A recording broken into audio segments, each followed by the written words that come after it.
Hello everyone, you're watching ATNPS Academy.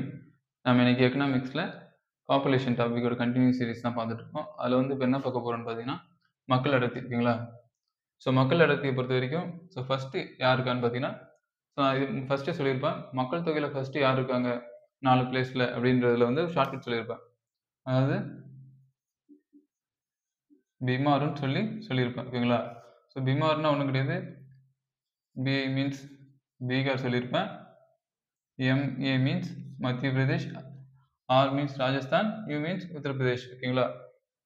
So மக்கள் தொகை அடர்த்தியில் first பிளேஸில் யாருக்குன்னு பார்த்தீங்கன்னா, இதில் ஃபஸ்ட்டு அந்த பீகாரில் அந்த பீகார் தான் வந்து மக்கள் தொகை அடர்த்தியில் ஃபஸ்ட்டு. எவ்வளோன்னு பார்த்தீங்கன்னா, ஒரு சதுர கிலோமீட்டருக்கு வந்து 1102 பேர் பர் சதுர கிலோமீட்டர் ஓகேங்களா.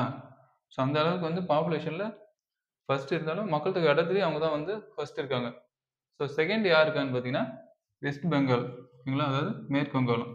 இவங்க எவ்வளோனா 880 நபர்கள் பர் சதுர கிலோமீட்டர் ஓகேங்களா. வந்து ஒரு சதுர கிலோமீட்டருக்கு 880 பேர் இருக்காங்க வெஸ்ட் பெங்கால். அப்போ லாஸ்ட் மக்கள் தொகை இடத்துல கடைசியாக யார் இருக்காங்க அப்படின்னு பார்த்தீங்கன்னா அருணாச்சல பிரதேசம் ஓகேங்களா.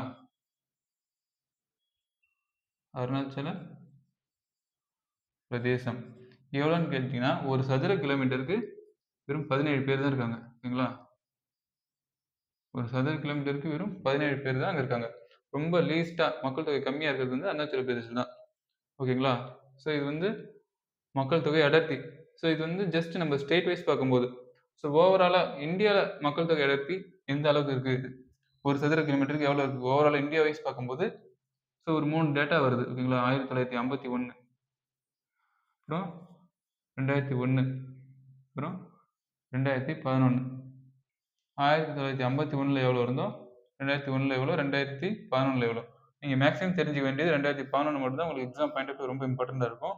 நீங்கள் குரூப் 2 மெயின்ஸ் அந்த மாதிரி எழுத போகிறீங்க அப்படின்னா கொஞ்சம் எலாபரேட்டாக எழுதணும்னா ஸோ நீங்கள் டீட்டெயில்டாக படிச்சுக்கலாம் ஓகேங்களா. 1951 எவ்வளோ இருந்ததுன்னா இது 2001 எவ்வளோனா 325 இன்க்ரீஸ் ஆச்சு. 2011 எவ்வளோன்னு பார்த்தீங்கன்னா 382. ஸோ இதுதான் வந்து கரண்ட் டேட்டா. ஸோ 2011 தான் நீங்கள் மேக்ஸிமம் தெரிஞ்சுக்கணும். அதுதான் வந்து உங்களுக்கு எக்ஸாம் பாயிண்ட் ஆஃப் வியூ ரொம்பவே இம்பார்ட்டண்ட்டாக கேட்பாங்க ஓகேங்களா. அதாவது இதில் ஒரு சின்ன மிஸ்டேக் என்னன்னா 175 கிடையாது, ஆக்சுவலாக அது வந்து 117 ஓகேங்களா. ஸோ 1951 வந்து 117.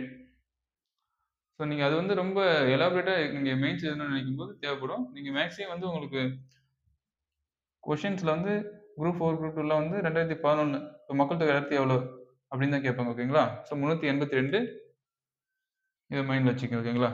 ஸோ இதுதான் வந்து மக்கள் தொகை அடர்த்தியை பற்றி பார்க்கணும்னு சொன்னது. ஸோ இந்த இது வந்து உங்களுக்கு யூஸ்ஃபுல்லாக இருக்கும்னு நினைக்கிறேன். உங்களுக்கு இது ஃபுல் வீடியோ வேணும் அப்படின்னா உங்களுக்கு யூடியூப் சேனல் ஆல்ரெடி கிளாஸாகவே எடுத்திருக்கோம். இது ஷார்ட்ஸுங்கிறதால தான் உங்களுக்கு வந்து சின்னதாக சொல்லிட்டு இருக்கோம் ஓகேங்களா. ஃபுல் வீடியோ வேணும்னா யூடியூப் சேனலை ரெஃபர் பண்ணிக்கங்க. தேங்க்யூ.